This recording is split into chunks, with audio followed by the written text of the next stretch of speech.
Hello students, कैसे हो आप सब। उम्मीद करता हूँ आप अच्छे होंगे, बहुत अच्छे होंगे और अपने स्वास्थ्य के साथ साथ अपनी पढ़ाई का भरपूर ख्याल रख रहे होंगे। स्टूडेंट्स, आप लोगों को याद होगा जो ठीक इसके पहले वाला वीडियो था उसमें हमने आपको परमाणु क्रमांक और द्रव्यमान संख्या के बारे में बताया था और उसी वीडियो में हमने आपसे प्रॉमिस किया था कि आने वाले वीडियो में हम आपको पढ़ाएंगे समस्थानिक, समभारिक और समन्यूट्रॉनिक और उस पर आधारित प्रश्न।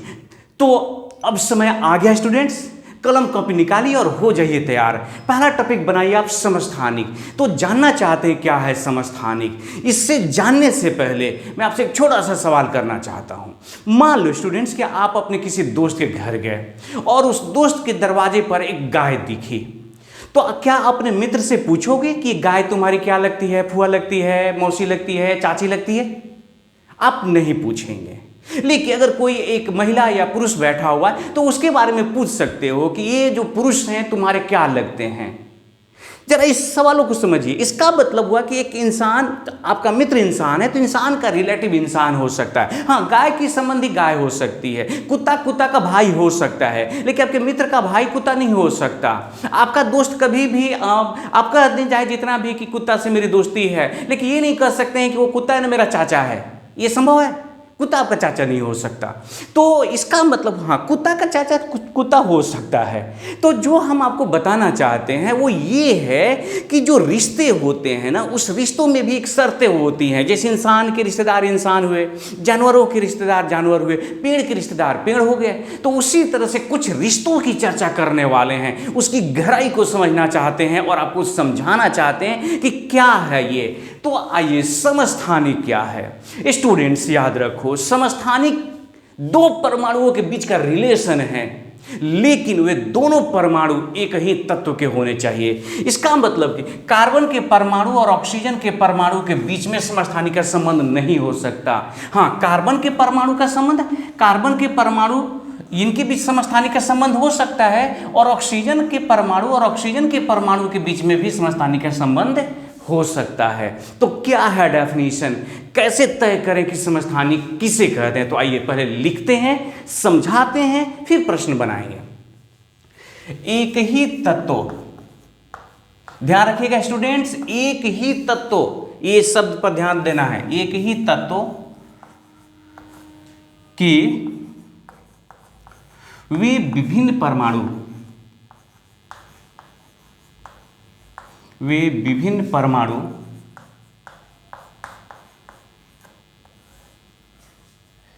जिसका द्रव्यमान संख्या, जिसका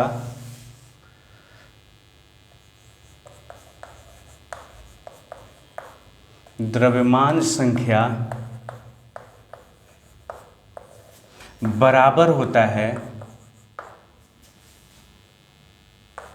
बराबर होता है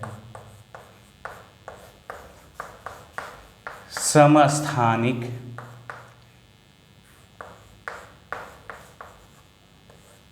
कहते हैं या कहलाते हैं, कहलाते हैं। सिंपल सा चीज है, उदाहरण से ज्यादा क्लियर होगा। एक ही तत्व के वे विभिन्न परमाणु जिसके द्रव्यमान संख्या क्या होंगे, बराबर होंगे। स्टूडेंट्स, जैसे उदाहरण से क्लियर करो, एक एग्जांपल ले रहा हूं। जैसे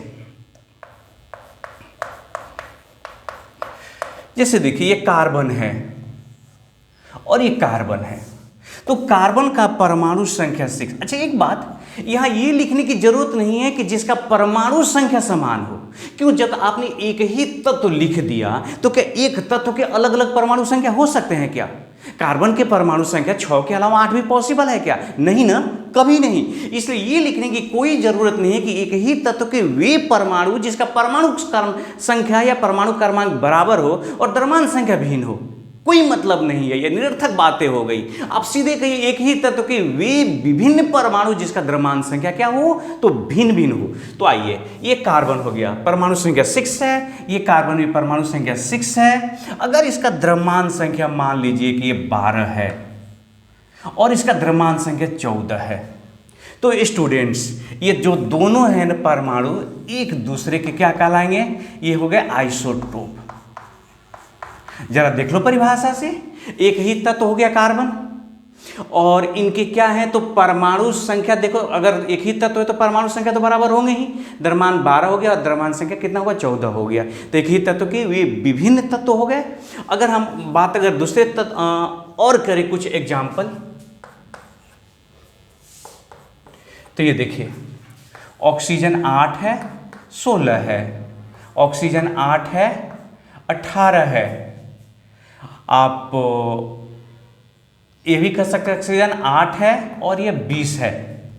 स्टूडेंट्स जरा देखिए ये तीनों ऑक्सीजन ही है ना, और इनके क्या है तो परमाणु जो द्रव्यमान संख्या है वो क्या है डिफरेंट है, भिन्न भिन्न है। 16 द्रव्यमान संख्या, 18 द्रव्यमान संख्या और 20 द्रव्यमान संख्या, लेकिन जो परमाणु संख्या वो क्या है समान है, इसीलिए क्या है तो समस्थानिक हैं, आइसोटोप्स हैं ये एक दूसरे के। अगर मैं एक और एग्जांपल लूं तो हाइड्रोजन 1 H ये 2 है और ये H3 है। ये सिंपल हाइड्रोजन कहते हैं इसको ड्यूटेरियम कहते हैं और ये है ट्राइटियम। ये तीनों स्टूडेंट्स आप देख रहे हैं एक दूसरे के क्या हैं तो आइसोटोप्स माने समस्थानिक हैं। तो पहले अब मुझे इसी से आपको दो बातें बतानी होगी। एक ये D से सूचित करते हैं और इसको T से सूचित करते हैं। सबसे पहली बात कि किसी भी समस्थानिक का कोई विशेष नाम नहीं होता, जैसे कार्बन 12 पढ़ेंगे, कार्बन 14 पढ़ेंगे, कार्बन 16 पढ़े, 18, कार्बन 20, लेकिन हाइड्रोजन के जो समस्थानिक हैं उनका एक स्पेशल नाम है। इसको आप कहते हैं सिंपल हाइड्रोजन या प्रोटियम कह देते हैं। ये ड्यूटेरियम है और ट्राइटियम है। तो सबसे पहला पॉइंट हम आपके लिए यही लिखेंगे,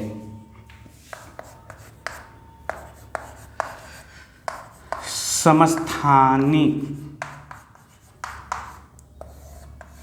को का कोई विशेष नाम नहीं होता, कोई विशेष नाम नहीं होता।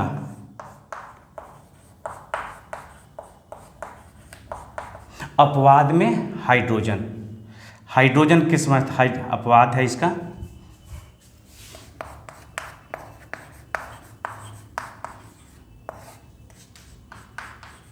हाइड्रोजन। तो देखिए हाइड्रोजन के 3 समस्थानिक हैं और तीनों के नाम है, याद रखिएगा स्टूडेंट्स। ये हाइड्रोजन अगर है तो इसको H11 बोलते हैं, ये सिंपल हाइड्रोजन है। हाइड्रोजन इसी को बहुत सारे जगहों पे स्टूडेंट्स प्रोटियम लिखा रहता है, प्रोटियम। ये है आपका H12 जिसका संकेत होता है, याद रखिएगा D। इसको ड्यूटेरियम बोलते हैं, ड्यूटेरियम। और ये H13 है, इसका संकेत T है और इसको ट्राइटियम कहते हैं।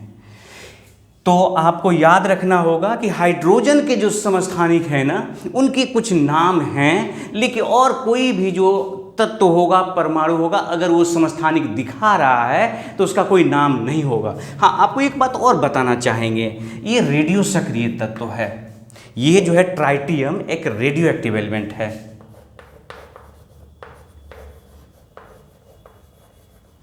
Radio active element, radio active element है स्टूडेंट, समझ रहे हो आप। रेडियो एक्टिव एलिमेंट करने का मतलब होता है जिससे स्वयं ही अपने आप ही अल्फा बीटा गामा किरणें उत्सर्जित होती हैं। इसका 12.5 दिन जीवन काल भी होता है। ये सिंपल हाइड्रोजन है। अब आते हैं ये जो ड्यूटेरियम है ना, इसी के एक यौगिक का नाम आप जानते हैं D2O।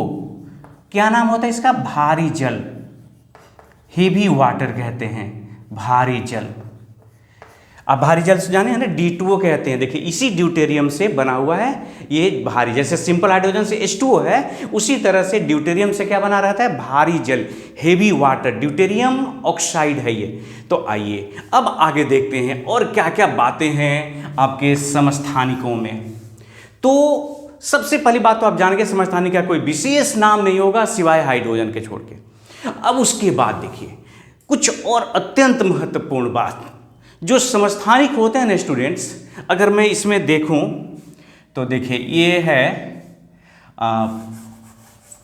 प्रोटॉन, कितने हैं इसमें, तो प्रोटॉन यही ना प्रोटॉन है, द्रव्यमान संख्या कितने हैं, 1 है, और न्यूट्रॉन कितने हो गए, 1 - 1 0। इकलौता ऐसा परमाणु है, याद रखिएगा, सिंपल हाइड्रोजन, जिसमें न्यूट्रॉन 0 होता है, और कोई ऐसा तत्व नहीं है जिसमें न्यूट्रॉन क्या हो, 0 हो। आइए दूसरा देखते हैं। यहाँ पर प्रोटॉन कितने हैं, 1 है, यही प्रोटॉन है ना। द्रव्यमान संख्या कितना है, तो 2 है, ये द्रव्यमान संख्या हो गया। तो न्यूट्रॉन कितना होगा, 2 - 1 हो गया, 2 - 1 = 1। आइए यहाँ जरा देखते हैं, प्रोटॉन कितना है, 1 है, द्रव्यमान संख्या कितना है, तो 3 है, तो न्यूट्रॉन कितना हो जाएगा, 3 - 1 = 2। स्टूडेंट्स आप ध्यान दो कि सब में प्रोटॉन की संख्या बराबर है, लेकिन न्यूट्रॉन की संख्या क्या है, जरा देखो यहाँ से, सब डिफरेंट डिफरेंट है ना। तो ये किसी में भी देख सकते हो, समस्थानिक का ये रूल ही, आप समस्थानिक को ऐसे डिफाइन भी करते हैं कि एक ही तत्व के वे विभिन्न परमाणु जिसमें प्रोटॉन की संख्या समान हो लेकिन न्यूट्रॉन की संख्या क्या हो, भिन्न भिन्न हो। तो लिखते हैं समस्थानिकों में प्रोटॉन्स की संख्या बराबर होती है,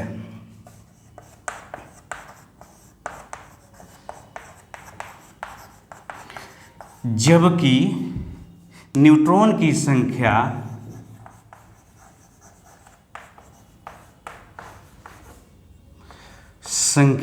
भिन्न भिन्न होती है,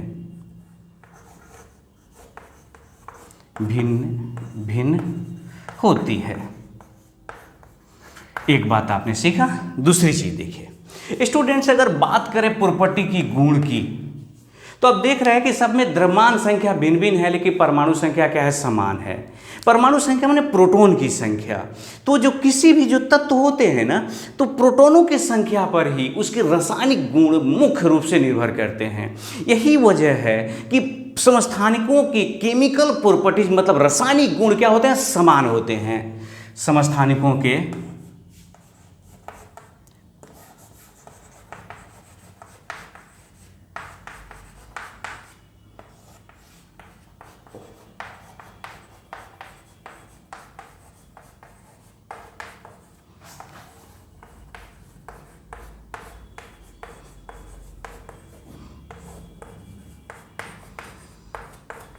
समान होते हैं। हाँ, वे गुण जो द्रव्यमान संख्या पर निर्भर करता है वे भिन्न भिन्न हो सकता है।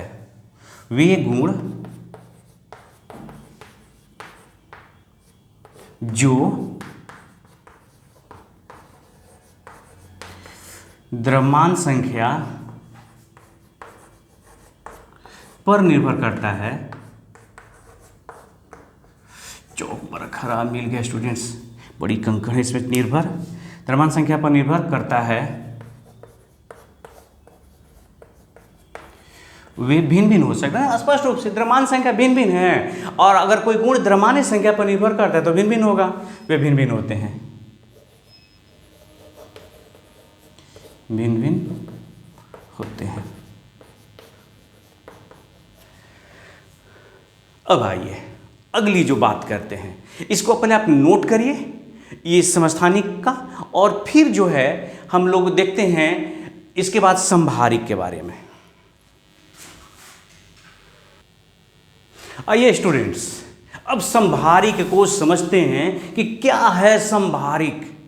तो समभारिक, आपको पता जो द्रव्यमान संख्या होते हैं ना वो केवल बराबर हो, वो सम हो, इक्वल हो और कुछ नहीं। तो हम कहते हैं कि विभिन्न तत्वों के वे परमाणु, विभिन्न तत्वों के, ध्यान रखिएगा उसमें था एक ही तत्वों के समस्थानिक में, लेकिन संभारिक आते ही शब्द बदल गए हमारे और हो गया विभिन्न तत्वों के वे परमाणु जिसके द्रव्यमान संख्या क्या हो, बराबर हो। तो आइए पहले लिखते हैं फिर उदाहरण से समझते हैं। विभिन्न तत्वों के वे परमाणु जिसका द्रव्यमान संख्या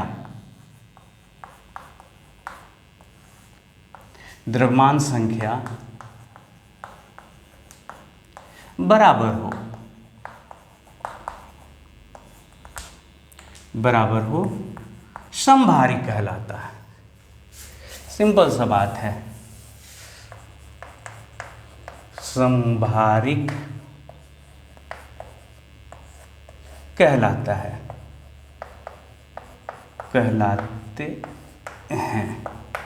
इसे एग्जाम्पल से समझना जरूरी है कि विभिन्न तत्वों के वे परमाणु जिसका द्रव्यमान संख्या क्या है, तो बराबर है। स्टूडेंट्स आइए देखते हैं, जैसे यहीं पे लिखते हैं,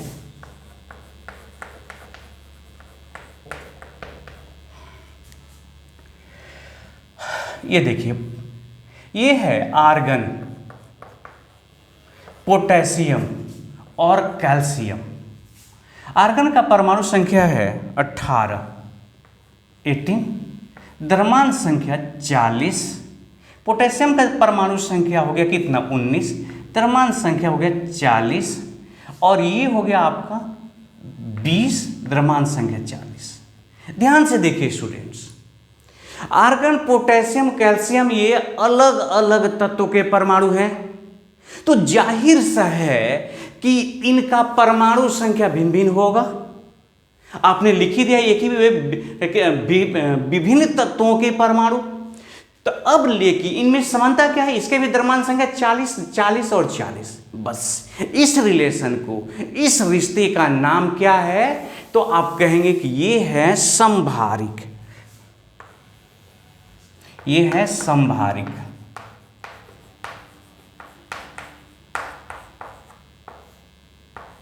क्योंकि इनकी द्रव्यमान संख्या क्या है, बराबर है। अगर मैं एक और एग्जाम्पल की बात करूं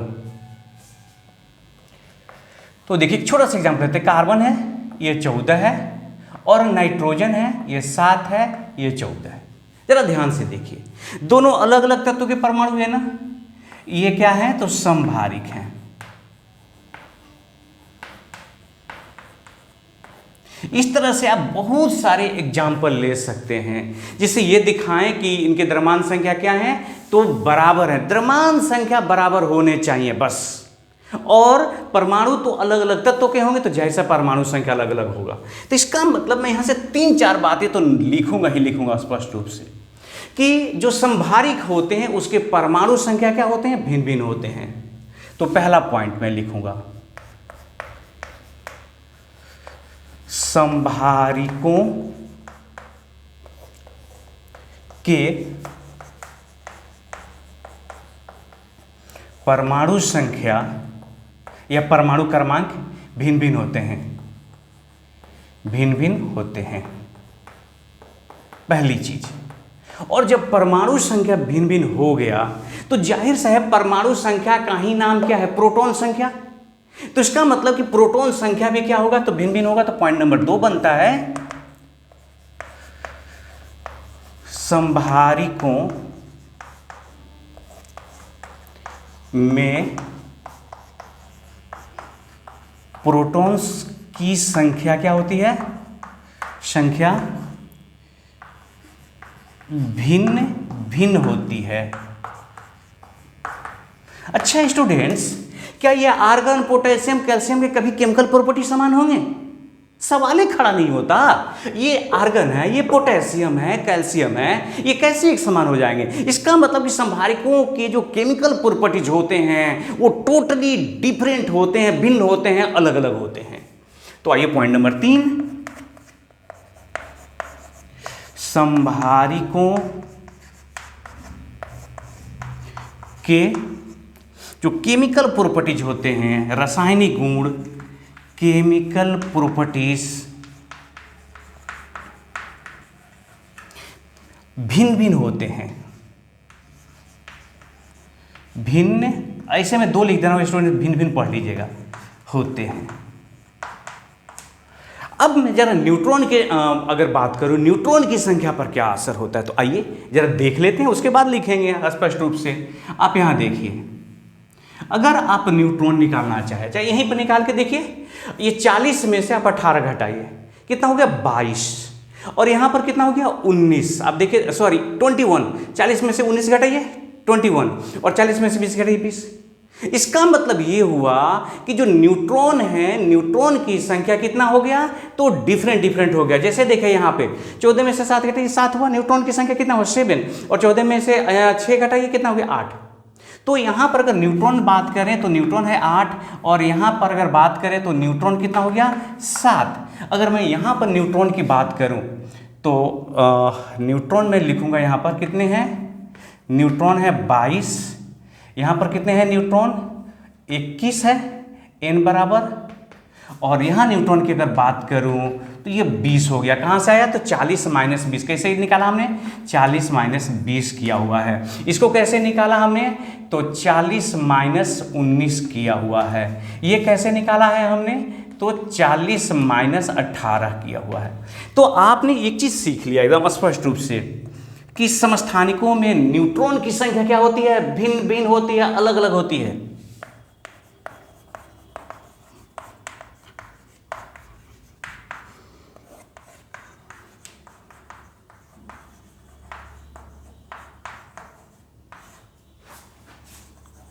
की संख्या भिन्न भिन्न होती है, भिन्न भिन्न होती है। ये है समस्थानिक। एक और शब्द है स्टूडेंट्स, हम उसकी चर्चा करना चाहते हैं, वो है सम न्यूट्रॉनिक, आइसोटोन भी कहते हैं अंग्रेजी में। तो आइए दूसरा शब्द लिखते हैं, एक चौक ले लें। सम न्यूट्रॉनिक, सम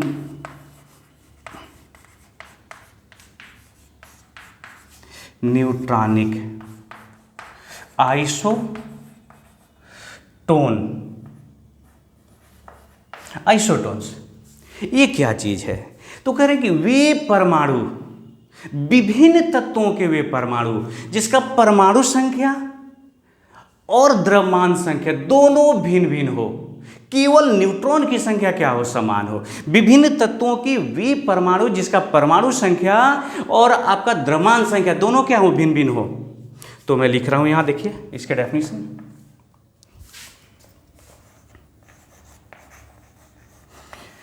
विभिन्न तत्वों के वे परमाणु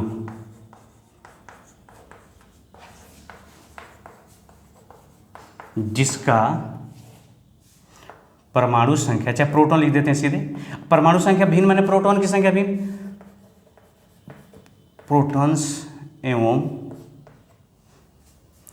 प्रोटॉन्स की संख्या, प्रोटॉन्स की संख्या मतलब परमाणु संख्या, प्रोटॉन्स परमाणु संख्या एवं द्रव्यमान संख्या दोनों भिन्न भिन्न हो, दोनों भिन्न हो, भिन्न हो, लेकिन न्यूट्रॉन की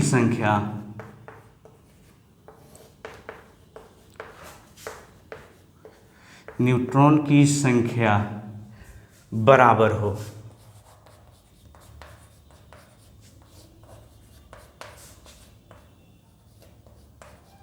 उसे आइसोटोन्स कहते हैं। पहले एग्जांपल से देखें कि क्या है आइसोटोन्स।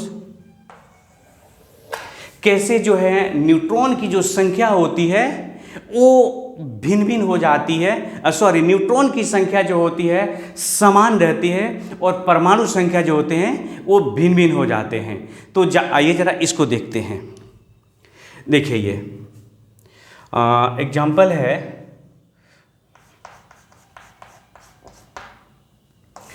आपने लिया मान लीजिए कार्बन है और 14 लिया, नाइट्रोजन 7 है, आपको पता है ना द्रव्यमान संख्या 15 भी होते हैं, ये 15 लिया,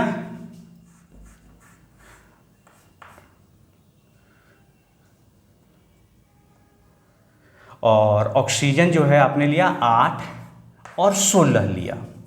तो स्टूडेंट्स आप जरा ध्यान दीजिए, देखिए इनकी परमाणु संख्या जो है 6 है, 7 है, 8 है, अलग अलग है। द्रव्यमान संख्या भी क्या है, 14 है, 15 है और 16, ये अलग अलग है। लेकिन जब न्यूट्रॉन निकालेंगे, इसमें देखिए आप लिख सकते हैं कि ए कितना है तो 14 है, यहाँ पर ए माने द्रव्यमान कितना है 15 है, यहाँ पर ए कितना है तो 16 है, यहाँ पर P माने जेड कितना है, प्रोटॉन की संख्या 6 है, यहाँ जेड कितना है 7 है, यहाँ जेड कितना है तो 8 है। ये दोनों क्या है, भिन्न भिन्न है ना, ये दोनों भिन्न हैं, भिन्न है। जरा देखते हैं न्यूट्रॉन निकालते हैं। तो आइए न्यूट्रॉन निकालते हैं। 14 माइनस 6 तो कितना हो गया, 8 6 14, ये हो गया 8 हो गया। यहाँ निकालिए n इक्वल टू 15 माइनस 7, 8 7 15, ये हो गया 8, और यहाँ पर भी हो गया n equal to 16 minus 8 equal to 8। तो अब देख रहे हैं जो न्यूट्रॉन है स्टूडेंट्स, ये जो न्यूट्रॉन है ये क्या है तो समान है, इक्वल है। तो इस तरह से ये क्या कहलाएंगे तो सम न्यूट्रॉनिक कहलाएंगे, जिसमें प्रोटॉन की संख्या भिन्न भिन्न हो, द्रव्यमान संख्या भिन्न हो, लेकिन क्या हो केवल न्यूट्रॉन की। तो जाहिर सा है इनके केमिकल प्रॉपर्टीज, फिजिकल प्रॉपर्टीज सब क्या होंगे, डिफरेंट डिफरेंट होंगे। इसलिए कि इसमें न तो प्रोटॉन बराबर है न द्रव्यमान संख्या बराबर, कुछ भी बराबर नहीं है, लेकिन केवल क्या बराबर है, न्यूट्रॉन की संख्या बराबर है, याद रखना है स्टूडेंट्स। इसके बाद में एक दो और आपको एक क्वेश्चन बना करके प्रोटॉन की संख्या, न्यूट्रॉन की संख्या वगैरह कैसे निकालते हैं, समस्थानिक पे कैसे सवाल बनाए जाते हैं, इसको जल्दी से नोट करिए और एक छोटा सा सवाल बनाते हैं, उसके बाद आगे बढ़ते हैं। आइए स्टूडेंट, एक छोटा सा क्वेश्चन बोर्ड पे लिखा हुआ है, लिखा है a x के पावर x माइनस 2 एवं a 16 एक दूसरे के समस्थानिक हैं, तो x का मान देखिए, ये समस्थानिक हैं। आइए सॉल्यूशन करते हैं।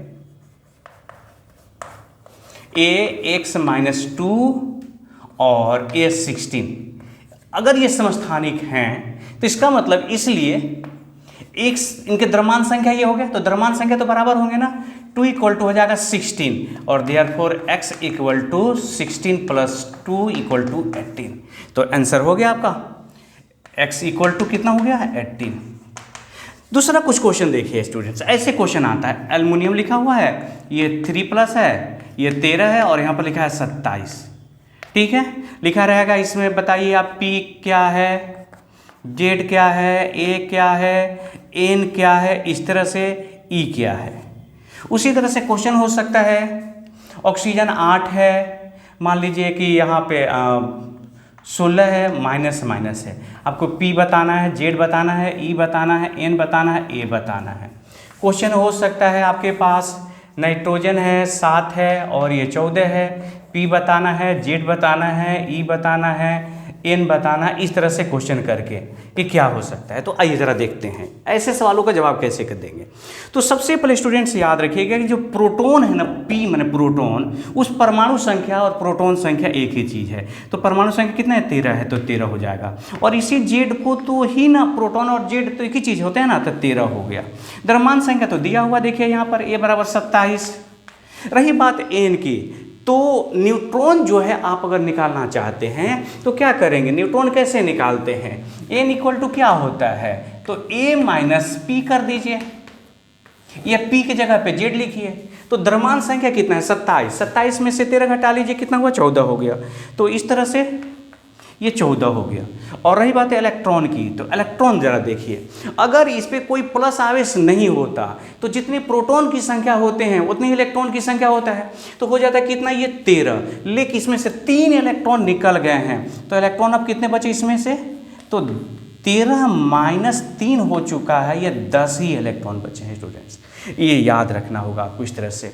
अगर बात करें हम यहाँ पर, तो प्रोटॉन कितने हैं, परमाणु संख्या, प्रोटॉन संख्या 8 है, जेड हो गया 8 है, इलेक्ट्रॉन देखिए, तो पर अगर ये माइनस आवेश नहीं होता तो इलेक्ट्रॉन कितने होते, 8 होते।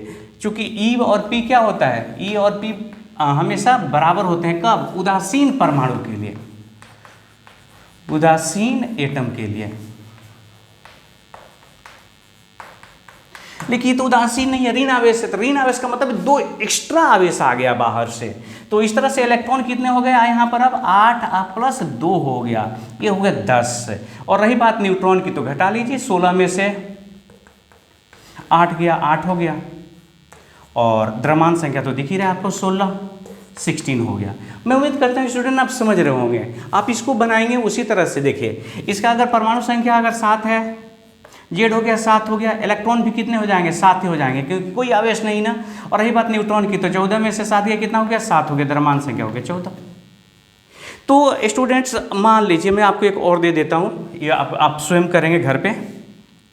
ये है ब्रोमीन 35, और यहाँ पर हमने दे दिया, चाहे क्लोरीन देते हैं, क्लोरीन 17 है, और ये 37 माइनस, इसमें से आप ई निकालिए, पी निकालिए, जेड निकालिए, ए निकालिए, एन, ये सब कुछ आपको निकालना है।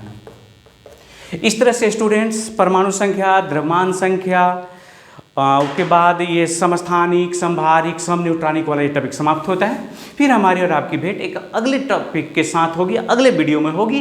तब तक अपना ख्याल रखिए, हंसते रहिए और हमेशा मुस्कुराते रहिए। जय हिंद, जय भारत।